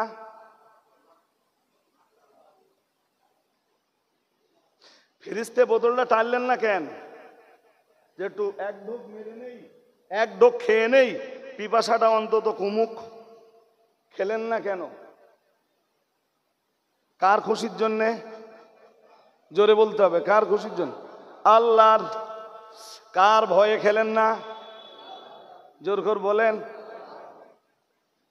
কি সুন্দর করে মহান আল্লাহ বুঝিয়ে দিলেন, শোন বান্দা, শোন বান্দা, তোর বাড়িতে ঠান্ডা পানিও রয়েছে, সে পানি তুই পান করতে পারলি না, যে আল্লাহর ভয়ে, যে আল্লাহকে খুশি রাখবার জন্যে তুই ফ্রিজের ঠান্ডা পানি পান করলি না। বান্দা বললাম আমায়, সেই আল্লাহর খুশির জন্যে আর সেই আল্লাহকে ভয় করার কারণে বাকি 11টা মাস অথবা 12টা মাস তুই মদ নামীয় পানি থেকে বিরত থাকতে পারবি না কেন?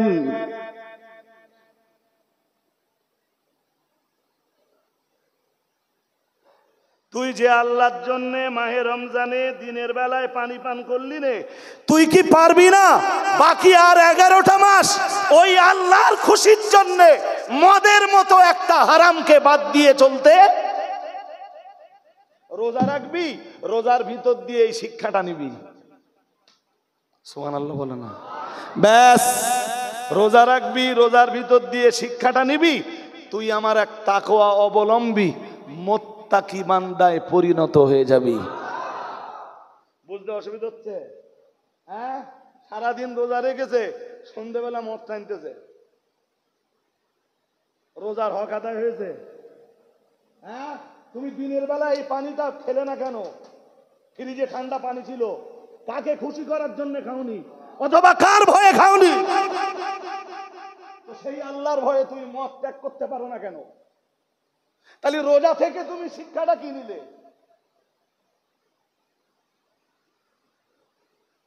কথা বুঝতেছেন নাকি? আল্লাহ কি বলতেছেন? লাআল্লাকুম,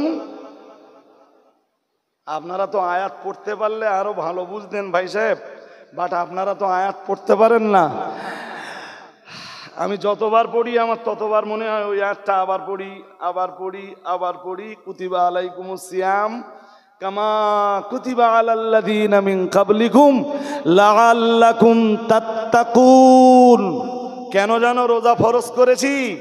যাতে তোমরা তাকওয়া অবলম্বী হতে পারো, যাতে তোমরা তাকওয়ার রাস্তাটা ধরতে পারো।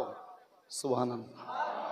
আরো আওয়াজ দিয়ে বলেন, বলুন। নাম্বার 2, আমার দিকে তাকান আর বলুন। রোজার মাসে বেলা 2:30 বাজে, বিরাট খিদে লেগেছে, তো এক্ষুনি নিউ টাউনের লোকের তো খাবারের অভাব নেই, আছে? ধরে নেন বাড়ি যা খাবার আছে সব হালাল, খাচ্ছেন না কার ভয়ে পড়ে?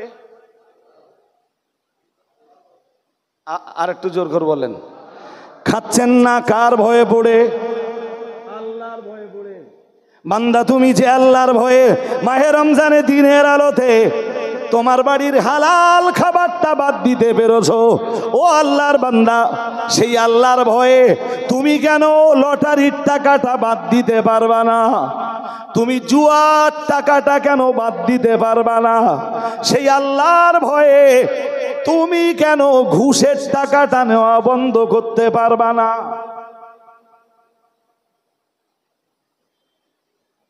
বুঝতে অসুবিধে?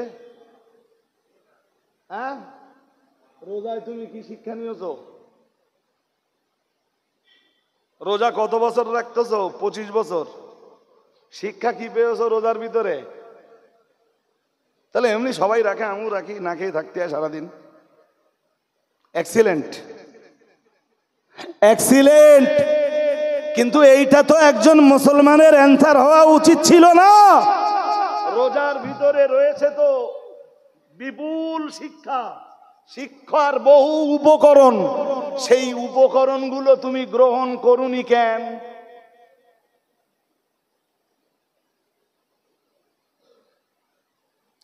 কোরআন শরীফের, চলুন আরো এক ধাপ এগিয়ে যাই। কোরআন শরীফের 15 পারা সূরা বনী ইসরাঈলের 32 নম্বর আয়াতে মহান আল্লাহ জানিয়েছেন, ওয়ালা তাকরাবুজ জিনা ইন্নাহু কানা ফাহিশাতাও ওয়া সাআ সাবিলা। মহান আল্লাহ জানিয়েছেন, ওয়ালা তাকরাবুজ জিনা, সূরা বনী ইসরাঈলের 32 নম্বর আয়াত। মহান আল্লাহ জানিয়েছেন, হে দুনিয়ার মানুষ, জেনা করা তো দূরের কথা, খবরদার খবরদার, জেনার ধারে পাশেও যেন যাবে না। যে জিনিসগুলো তোমাকে জেনার দিকে ডেকে নিয়ে যায়, যে জিনিসগুলো তোমাকে জেনার দিকে আমন্ত্রণ জানায়, আল্লাহ পাক রব্বুল আলামিন বললেন, না না না না না, ওই কাজগুলিও কখনো তোমরা করবে না। জেনার ধারে পাশেও তোমরা যাবে না, জেনার দিকে তোমাদের ডাক দেয়, এই জাতীয় কাজগুলিও তোমাদের জীবন থেকে তোমরা বর্জন করো। এটাই সূরা বনী ইসরাঈলের 32 নম্বর আয়াতের বিধান। মহান আল্লাহ পরেই বললেন, ওয়ালা তাকরাবুজ জিনা ইন্নাহু কানা ফাহিশাতাও ওয়া সাআ সাবিলা।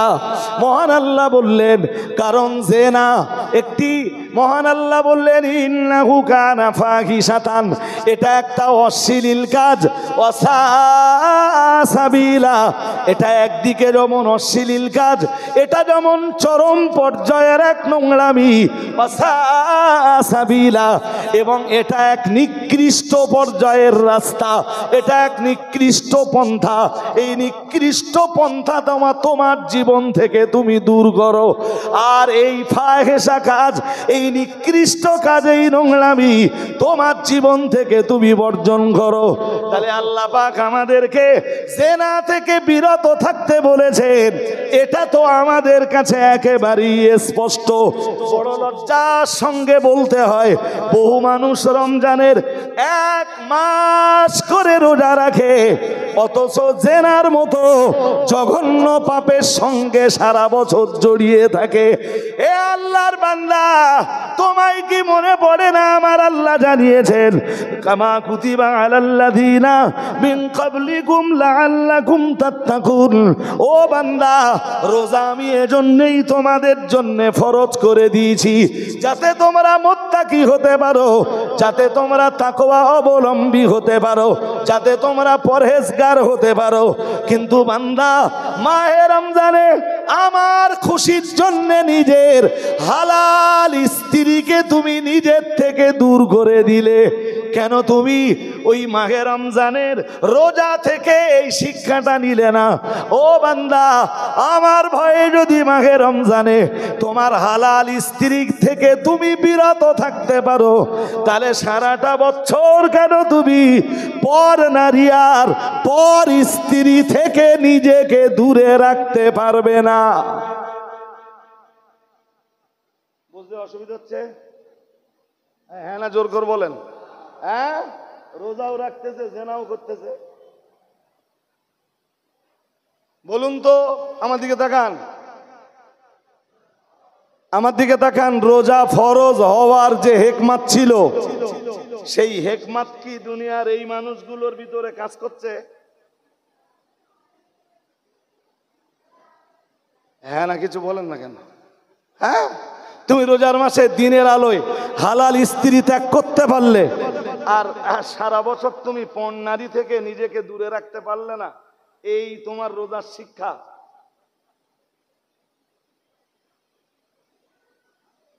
বলবেন তো, এইটা তোমার রোজার শিক্ষা?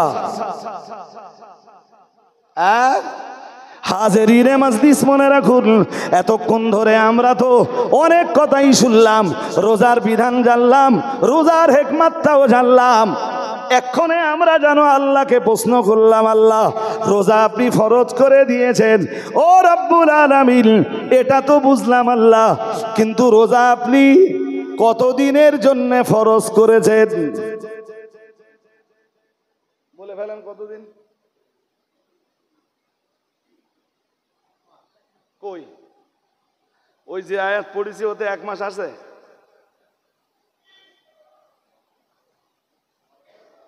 বলেন বলেন, আছে? আচ্ছা, আর একটা প্রশ্ন ঘুরিয়ে করি, যে আয়াত এ পর্যন্ত পড়েছি তাতে আছে না যে কোন মাসে রোজা ফরজ? বাহ, আমি জানি রমজান মাসে উত্তর দেবেন। আরে এটা সহজ অ্যান্সার, রমজান মাসে। আচ্ছা, এই পর্যন্ত যে আয়াত পড়েছি ওতে রমজান মাস আছে?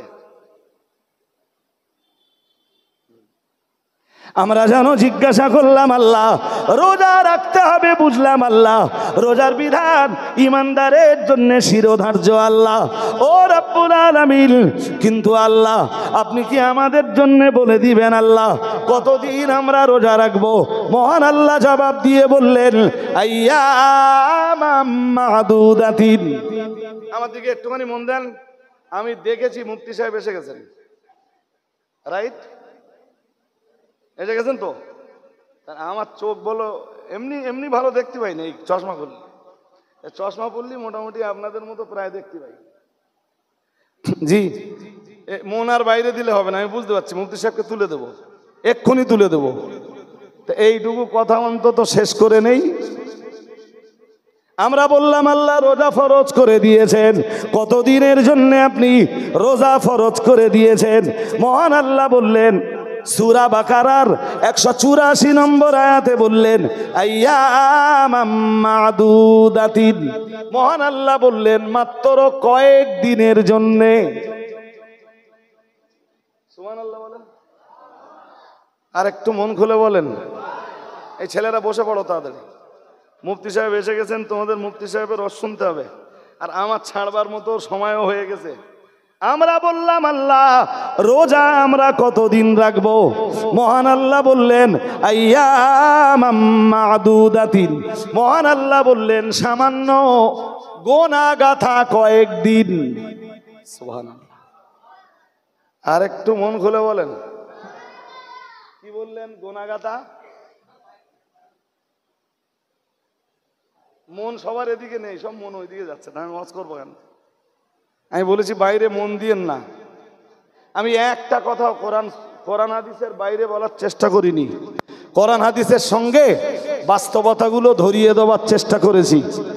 জি, বাকি আল্লাহর যেটুকু রহমত হয়েছে, আল্লাহ যেটুকু আমাকে বলিয়ে নিয়েছেন সেটুকুই চেষ্টা করেছি, তার ঊর্ধ্বে যাবার ক্ষমতা আমার নেই। জি, তো আমরা বললাম রোজা কতদিনের? আল্লাহ বললেন সামান্য কয়েক দিনের। 300, আমার সঙ্গে আবার কথা বলেন, 365 দিন বা 354 দিনে 1 বছর, তাই তো? আরবি হিসাবে 354 দিন, আর আমাদের হিসাবে 365 দিন। 365 দিনে রোজা কতদিন? 365 দিনের কাছে 30 বা 29 দিন, সামান্য কদিন হলো না? হ্যাঁ না বলে না? তাই আল্লাহ বলতেছেন আইয়ামাম মাদুদাতিন, মহান আল্লাহ বললেন রোজা সামান্য কয়েক দিনের জন্যে। সুবহানাল্লাহ বলেন, আর একটু আওয়াজ দিয়ে বলেন না, রোজা সামান্য, বলেন সামান্য কয়েক দিনের জন্যে। ও ভাইরা আমার, আমরা যেন আবার বললাম আল্লাহ, আর 1 বছরের তুলনায় সামান্য গোনা গাথা কয়েকটা দিনের জন্যে রোজা রাখতে হবে আল্লাহ, এটাও তো বুঝলাম আল্লাহ, কিন্তু কোন মাসে রোজা রাখবো সেটা তো বুঝলাম না। মহান আল্লাহ সঙ্গে সঙ্গে আয়াত নাযিল করে জবাব দিলেন আমাদের জন্যে। আল্লাহ পাক রব্বুল আলামিন বললেন সূরা বাকারার 185 নম্বর আয়াতে জবাব দিলেন শাহরু রমাদান আল্লাযী উনজিলা ফীহিল কুরআন। আমরা বললাম আল্লাহ কোন মাসে রোজা রাখবো আল্লাহ? মহান আল্লাহ বললেন শোনো, শাহরু রমাদান, মহান আল্লাহ বললেন রমজান মাসে রোজা রাখবা। আর একটু মন খুলে বলেন। আমরা যেন আবার প্রশ্ন করলাম আল্লাহ আরো 11টা মাস আছে। মাস কটা? টোটাল কটা? আরে ইংরেজিতে বলেন, বাংলায় বলেন, আর আরবিতে বলেন, মাস কটা? 12টা। ও রব্বুল আলামিন, টোটালে 12টা মাস আছে আল্লাহ। রোজা রাখবার জন্য আপনি রমজান মাসটাকেই বেছে নিলেন আল্লাহ, হিকমতটা বুঝলাম না। আল্লাহ জবাব দিয়ে বললেন শাহরু রমাদান আল্লাযী উনজিলা ফীহিল কুরআন। মহান আল্লাহ বললেন শোনো, আমি রোজা ফরজ করেছি রমজান মাসে, এজন্যই ফরজ করেছি, ওই রমজান মাসেই তো আমি আল্লাহ কোরআনুল কারীম নাযিল করেছি। কোরআন নাযিল হয়েছে যেই মাসে, আমি রোজা ফরজ করে দিয়েছি সেই মাসে। শুনছেন নাকি? শুধু কোরআন নাযিল হয়নি, তৌরাত, জবুর, ইনজিল সহ আসমানি তামাম কিতাব আল্লাহ নাযিল করেছেন রমজান মাসে। সুবহানাল্লাহ। আর একটু মন খুলে বলুন, মানুষের হেদায়েতের জন্য যুগে যুগে আল্লাহ যে কিতাবগুলো দিয়েছেন, নবী আম্বিয়াদের কাছে ওহী রূপে যে মেসেজগুলো পাঠিয়েছেন, এই কিতাবগুলো সব আল্লাহ দিয়েছেন রমজান মাসে। তাই আল্লাহ বললেন যেহেতু মানব জাতির হেদায়েতের জন্য কিতাব নাযিল করার ক্ষেত্রে আমি রমজান মাসকে বেছে নিয়েছিলাম, তাই তোমাদের রোজা রাখবার জন্যও আমি আল্লাহ রমজান মাসকে নির্বাচন করে নিয়েছি। ভাই কথা তো অনেক আছে, না এই পর্যন্ত শেষ? জোরে বলেন, আছে না? না আমি আর বাড়ালে হয়, অনেকটা হয়েছে আলহামদুলিল্লাহ। কেউ যদি অসুস্থ হয়, এমনি তো এই রোজার কদিন বাকি আছে, কিছু মানুষের অসুস্থতা রোগ বাড়া শুরু হয়ে গেছে। আরে হ্যাঁ না বলবেন তো? কিছু মানুষ আছে যাদের রোগ অলরেডি স্টার্ট হয়ে গেছে। ভুল বলছি নাকি? হ্যাঁ, কিন্তু হাদিস শরীফ বিবরণ দিয়েছে প্যারা নবী মুহাম্মদুর রাসূলুল্লাহ সাল্লাল্লাহু আলাইহি ওয়াসাল্লাম, নবী আমার জানিয়ে দিয়েছেন, ও আমার সাহাবীরা মনে রাখো, ইযা জাআ শাহরু রমাদানা ফুতিহাত আবওয়াবুর রাহমা। প্যারা নবী রাসূলুল্লাহ জানিয়েছেন, যখন রমজান মাস চলে আসে, রাসূলুল্লাহ জানিয়েছেন ফুতিহাত আবওয়াবুর রাহমা, রহমতের দরজাগুলো তখন খুলে দেওয়া হয়। ফি রিওয়ায়াতিন ফুতিহাত আবওয়াবুস সামা, রাসূলুল্লাহ অন্য বর্ণনায় জানিয়েছেন, যখন রমজান মাস চলে আসে, রাসূলুল্লাহ জানিয়েছেন আল্লাহ পাক রব্বুল আলামিন সঙ্গে সঙ্গে আসমানের দরওয়াজাগুলোকে ওপেন করে দেয়। তাহলে এক হাদিস থেকে পেলাম রহমতের দরজাগুলো আল্লাহ খুলে দেন, আর এক হাদিস থেকে পেলাম আসমানের দরজাগুলো খুলে দেওয়া হয়। অফি রিওয়ায়াতিন, অন্য আর এক হাদিসের বর্ণনায় এসেছে মুহাম্মদুর রাসূলুল্লাহ সাল্লাল্লাহু আলাইহি ওয়াসাল্লাম উম্মতের কাছে স্পষ্ট করে দিয়েছেন, ফুতিহাত আবওয়াবুল জান্নাহ। রাসূলুল্লাহ জানিয়েছেন, রমজান মাস যখন আসে, আমার আল্লাহ জান্নাতের দরজাগুলো ওপেন করে দেয়। এরপরে নবী আমার আবার জানিয়েছেন, অকুল্লিকাত আবওয়াবু জাহান্নাম, আর আমার আল্লাহ জাহান্নামের দরজাগুলো বন্ধ করে দেন। সুবহানাল্লাহ বললেন না তো বারা? জাহান্নামের দরজা কি করেন? বলুন বলুন, বন্ধ করে দেন। আর কি করেন? অসুফিদাতিশ শায়াতিনুল লিআন ওয়া ফি রিওয়ায়াতিন ওয়াসুলসিলাতিশ শায়াতিনুল লিআন। রাসূলুল্লাহ জানিয়েছেন, অভিশপ্ত শয়তানগুলোকে রমজান মাস এলে বেঁধে ফেলা হয়। আর একটু মন খুলে বলেন। আর একজন ঘোষণাকারী, ফায়ুনাদি মুনাদিন, রাসূল জানিয়েছেন একজন ঘোষণাকারী ঘোষণা দেয়, ইয়া বাগিয়াল খায়রে, হে কল্যাণ অনুসন্ধানকারী, হে সওয়াব অনুসন্ধানকারী, আকসির, তুমি আরো বেশি বেশি বেশি বেশি সওয়াব অনুসন্ধান করো, বেশি বেশি কল্যাণ অনুসন্ধান করো।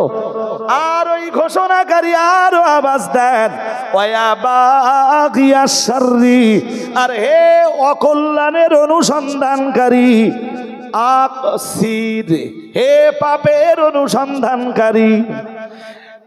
হে ওই ব্যক্তি, যে ব্যক্তি জেনার সাথে জড়িয়ে আছো, এখন মাহে রমজান চলছে, তুমি এখন একটু সাবধান হয়ে যাও। হে ওই ব্যক্তি প্রতিদিন মদের বোতলে স্পর্শ করো, এখন মাহে রমজান চলছে, তুমি একটু সাবধান হয়ে যাও, তুমি তোমার পাপের দৌরত্বটাকে একটু কমিয়ে দাও। হে লটারিবাজ, হে জুয়ারে ব্যক্তি, এখন মাহে রমজান চলছে, তুমি জুয়া খেলা, লটারির ময়দানে অবস্থান করা এখন একটু বন্ধ করো। একদিকে আল্লাহর পক্ষ থেকে ওই ঘোষণাকারী বলেন, হে আল্লাহর নেক বান্দা, হে সওয়াব অনুসন্ধানকারী, কল্যাণ অন্বেষণকারী, তুমি তোমার কল্যাণের কাজ আর একটু বাড়িয়ে দাও, নেকির কাজটা বাড়িয়ে দাও। এখন মাহে রমজান চলছে, যত পারো নেকির থলি পরিপূর্ণ করে নাও। আর হে অপরাধের রাজ্যে বিচরণশীল, এখন মাহে রমজান চলছে, তুমি একটু তোমার অপরাধের দৌরাত্ম্যকে বন্ধ করে দাও। সুবহানাল্লাহ বলেন, আর একটু মন খুলে বলেন। হাজিরিনে মজলিস, আমি বলতে বলতে অনেকটাই বলে ফেলেছি। মুফতি সাহেব হুজুর কেবলা বারাকাল্লাহু ফি হায়াতিহি ওয়া ইলমিহি ওয়া আমালিহি ওয়া বায়ানিহি ওয়া মাকানিহি ওয়া খুতবাতিহি ওয়া ফাদিলাতিহি, বলুন আমিন, বলুন আমিন। তো তিনি এসে পড়েছেন, আমার আর ওয়াজ এখন মানানসই। নামাজ পড়তেছেন, নামাজ পড়তেছেন। শুরু করেছিলাম, শুরুতে একদম ডিলে করিনি, ওই আয়াতটা পড়ে শুরু করেছিলাম, ইয়া আইয়ুহাল্লাযীনা আমানু কুতিবা আলাইকুমুস সিয়াম কামা কুতিবা আলাল্লাযীনা মিন ক্বাবলিকুম লাআল্লাকুম তাত্তাকুন, এই আয়াত দিয়ে শুরু করেছিলাম। আচ্ছা, এর চেয়ে ভালো মাস আপনি কি পাবেন? যে মাসে রহমতের দরজা খোলা, জান্নাতের দরজা খোলা, আর জাহান্নামের দরজা সবগুলো বলেন বলেন বলেন বলেন জাহান্নামের দরজা সব বন্ধ, জান্নাতের দরজাগুলো সব খোলা। এর চেয়ে ভালো মাস আর পাবেন? জোরে বলে না। শয়তান পুরো বাধা। শয়তান, আপনার প্রশ্ন জাগতে পারে, তাহলে মানুষ ওই মাসে পাপ করে কেন? মানুষ ওই মাসে পাপ এজন্য করে, এই বাকি 11 মাস ছাড়া ছিল, ও তো অনেক খেলা খেলেছে।